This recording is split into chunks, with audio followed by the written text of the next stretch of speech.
Hi, this is Jeff Hoffman. Let's move on to genetics. Just like most things in medicine, genetics has a set of terminology that you should be familiar with.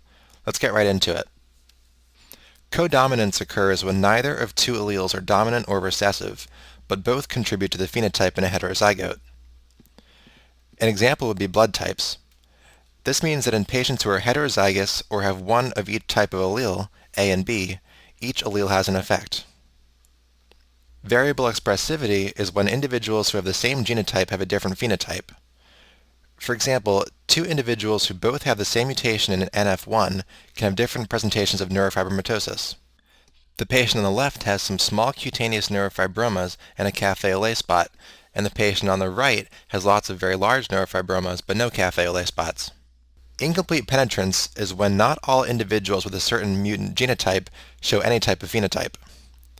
This is different than variable expressivity, since in the case of variable expressivity, all patients show some type of phenotype. It just varies from one to the next.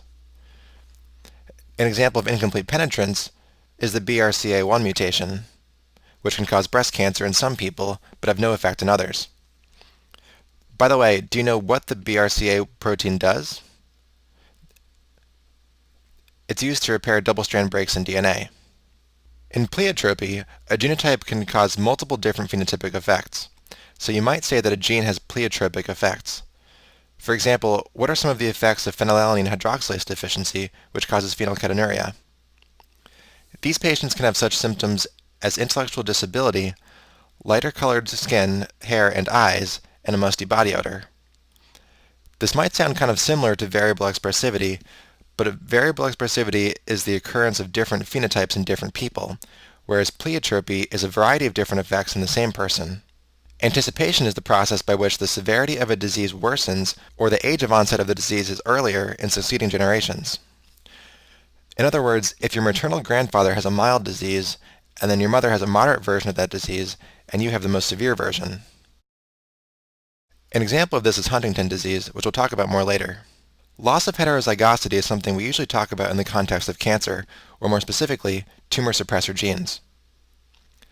So let's say we have these two chromosomes in blue, and the red line represents a gene, specifically a tumor suppressor gene, like maybe p53. If one of these genes is knocked out, or has a mutation that makes it not functional, we have a heterozygous state, and the remaining copy on the chromosome is sufficient to prevent tumors.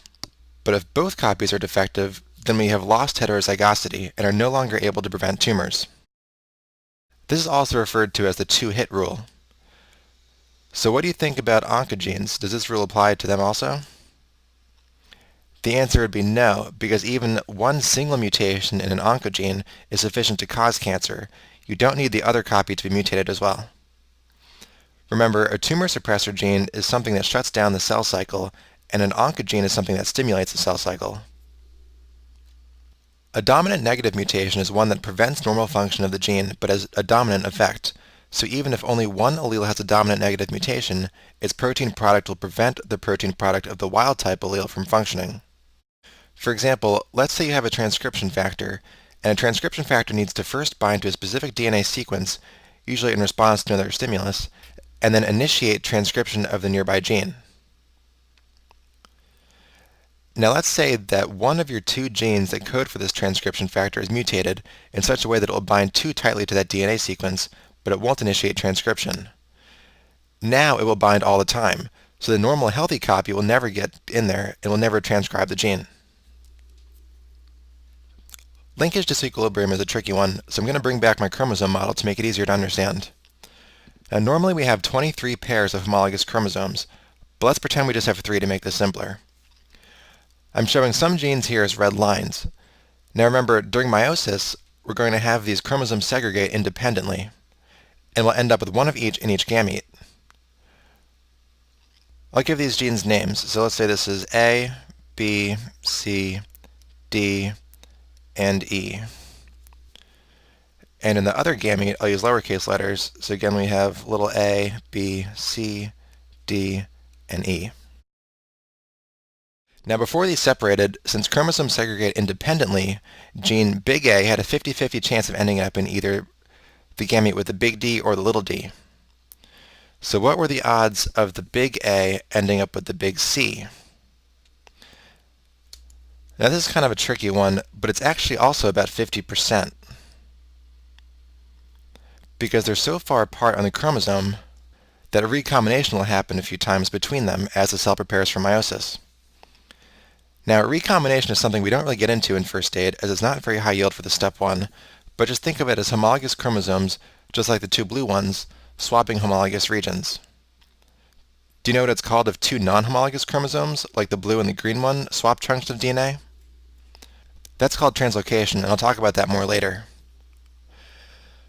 Anyway, what do you think the odds are that the big A and the big B will stay together? Now these have a very high chance of ending up together since they're so close in the chromosome that there's a very low chance that recombination will happen between them.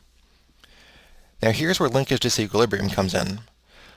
Let's say you only have little a's and little b's in a population, but suddenly in one person you see two new mutations, big A and big B, which are dominant, and big A produces, let's say, green eyes, and big B produces brown hair. And these are both new mutations, so nobody else in the population has green eyes or brown hair yet. Now for many generations after this, almost everyone who has green eyes will also have brown hair.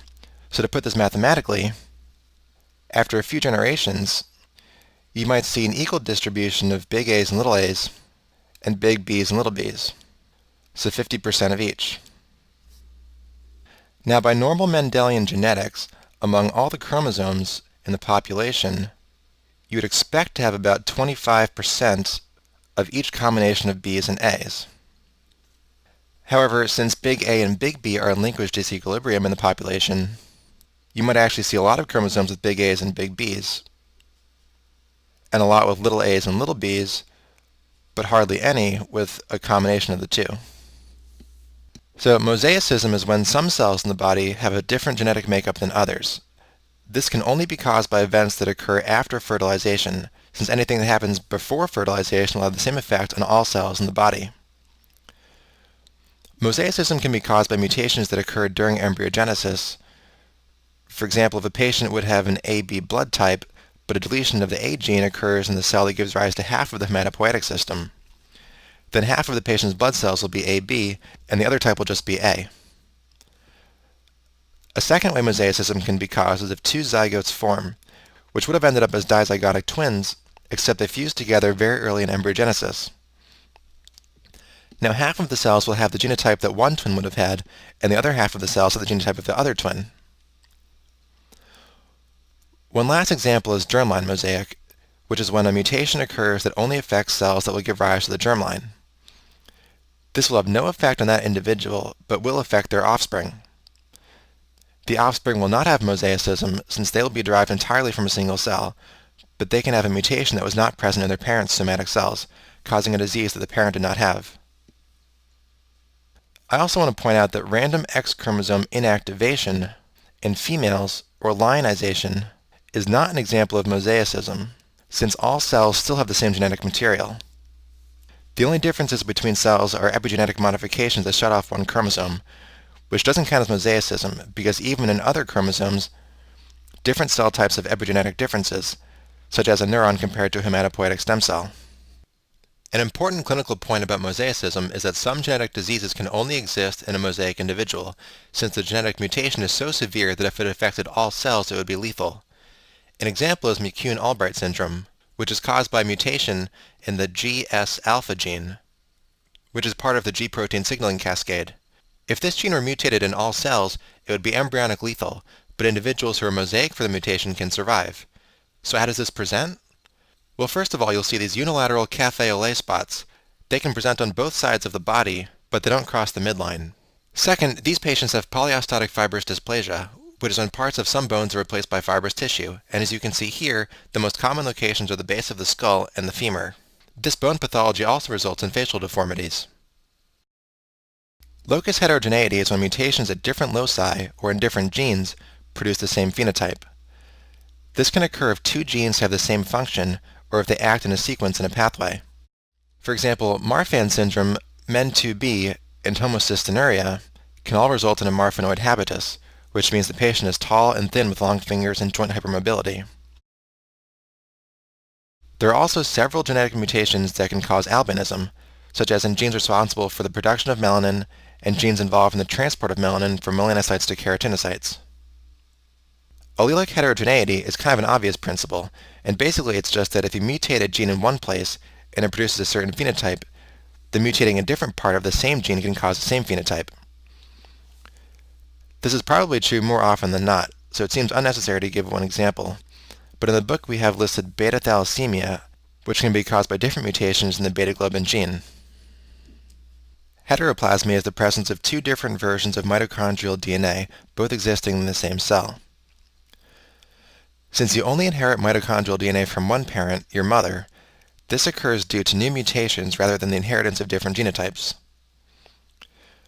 A mutation can propagate, resulting in some mitochondria having the mutated form and others having the normal form, and both can be passed on to new cells after division, which is especially important if it happens in either an egg or soon after fertilization, since more cells can potentially inherit the mutant DNA.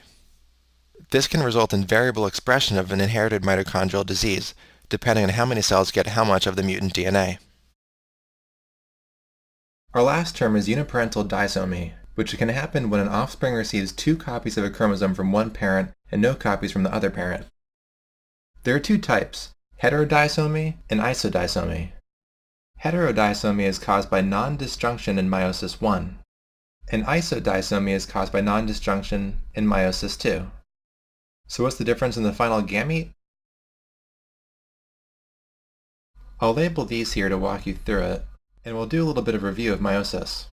You have two homologous chromosomes which are genetically different because one of them is from your mom and one's from your dad. So I'm labeling these different homologous chromosomes as big B and little b, and those each replicate into two sister chromatids, so you have two big B's and two little b's. Normally in meiosis I, the genetically identical sister chromatids stick together. So you'll have the two big B's in one cell and the two little b's in the other cell. And then in meiosis II, they separate into one per gamete. So if non-disjunction is in meiosis I, you'll end up with one big B and one little b in each gamete. If meiosis II is the culprit, then some gametes will be normal, but the other one will have two little b's, or no B chromosomes at all. This should make sense with the terms here, with hetero meaning different, like you have one big B and one little b in each gamete, which are two different chromosomes, and iso meaning the same, so here you end up with two of the same chromosomes in a gamete. As a side note, isodisomy can also be caused by duplication of one chromosome and loss of the other. So what's the effect of uniparental disomy? Well, remember, the other side of uniparental disomy is that the gamete received from the other parent is missing this chromosome. So the person will be euploid, meaning they have the correct number of each chromosome, so they often have no disease trait and have normal fertility. But between a heterodisomy and isodisomy, which do you think is more likely to cause disease? This would be isodisomy, because if the parent was a carrier for a rare autosomal recessive genetic disease, their offspring will end up with two affected copies and thus have the disease. This can sometimes look like in printing, which we'll talk about soon, since you're only receiving genes that can be expressed from one parent.